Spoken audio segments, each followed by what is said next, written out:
परिसर स्वच्छ केलेला आहे. त्यासाठी साबणे सरांचं आणि त्यांच्या विद्यार्थ्यांचं आपण अभिनंदन करूया.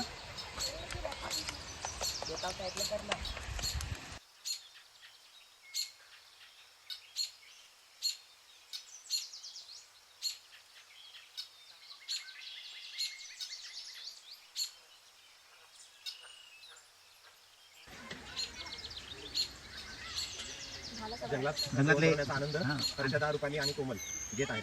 आंतरराष्ट्रीय शेफ खुशी खुशी खुशी पण जंगलामध्ये स्वयंपाक करण्याची जबाबदारी त्यांनी अंगावर घेतलेली आहे. आल्यापासून फोटो काढण्यामध्ये गुंग कोमल सुद्धा कामाला लागलेले आहे. ऐक ना.